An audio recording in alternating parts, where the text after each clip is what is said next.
Iran Israel की non stop war जारी है और ये जंग शिद्दत अख्तियार करती जा रही है। इस जंग में अमेरिका के कूदने का भी कयास लगाया जा रहा है और 2 हफ्ते के अंदर अमेरिका जंग को लेकर कोई फैसला भी कर सकता है। वहीं इजरायल ईरान जंग को खत्म करने के लिए डिप्लोमेसी का रास्ता अख्तियार करने की भी बातें की जा रही हैं।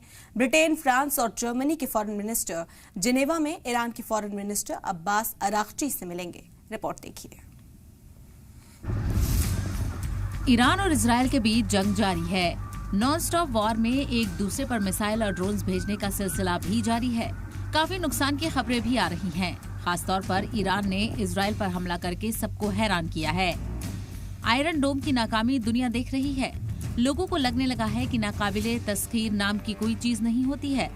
ईरान मुस्तकिल इजरायल पर मिसाइल दाग रहा है। Norwegian ministry of external affairs ने तस्दीक की है कि जुमेरात की शाम को तेल अवीव में हुए विस्फोट में कोई भी मुलाजिम जख्मी नहीं हुआ है। ये विस्फोट इजरायल में नॉर्वे के एम्बेसडर के घर पर हुआ था। जंग जारी रहने के दौरान ईरानी ड्रोन ने इजरायल में अपने हमले जारी रखे हैं। इस दौरान व्हाइट हाउस की प्रेस सेक्रेटरी कैरोलिन लेविट ने सदर डोनाल्ड ट्रंप का पैगाम पढ़ा, जिसमें कहा गया था कि ईरान पर 2 हफ्तों के अंदर फैसला लिया जाएगा। लेविट ने यह भी कहा कि ईरान न्यूक्लियर हथियार हासिल करने से बस कुछ हफ्ते दूर है। सदर ट्रंप ने अब तक अमेरिकी फौज की भागीदारी पर कोई साफ इशारा नहीं दिया है।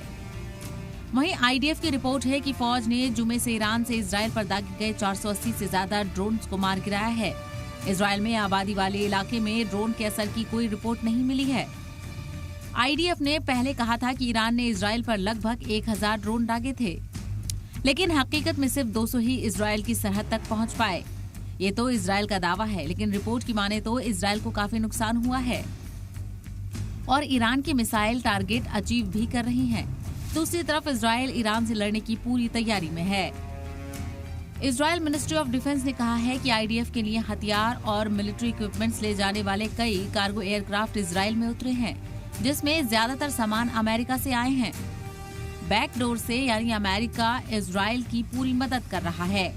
ईरान के खिलाफ इजरायल के ऑपरेशन की शुरुआत के बाद से आईडीएफ के लिए डिवाइसेस के साथ 14 कार्गो एयरक्राफ्ट इजरायल में उतरे हैं। इस बीच यूएन चीफ ने कहा है कि तय प्रोग्राम के मुताबिक यूरोपियन डिप्लोमेट्स और ईरान के बीच बैठक होने वाली है। UN secretary general Antonio Guterres ने लगातार चल रहे इजरायल ईरान जंग को खत्म करने के लिए डिप्लोमेसी का रास्ता इख्तियार करने की बात कही है। ब्रिटेन, फ्रांस और जर्मनी के फॉरेन मिनिस्टर्स जेनेवा में ईरान के फॉरेन मिनिस्टर अब्बास अरागची से मिले। इजरायल और ईरान जंग छिड़ने के बाद से तेल बाजार सबसे ज्यादा मुतासिर हो रहा है। स्ट्रेट ऑफ हॉर्मुज को बंद करने की ईरान की हालिया धमकी ने ग्लोबल एनर्जी सप्लाई को लेकर तनाव को फिर से बढ़ा दिया है। ये हॉर्मुज कुल ऑयल फ्लो में 20% से ज्यादा का कंट्रीब्यूशन देता है और भारत के ऑयल इंपोर्ट का 80% से ज्यादा हिस्सा बनाता है। ब्रेंट क्रूड $78 पर बैरल के ऊपर चल रहा है। दूसरी तरफ international atomic energy agency latest developments पर बारीकी से नजर रख रही है। खास तौर से ईरान के न्यूक्लियर साइट्स पर इजरायली हमलों के ताल्लुक से हालात का अंदाजा लगाया जा रहा है। ब्यूरो रिपोर्ट, सलाम टीवी।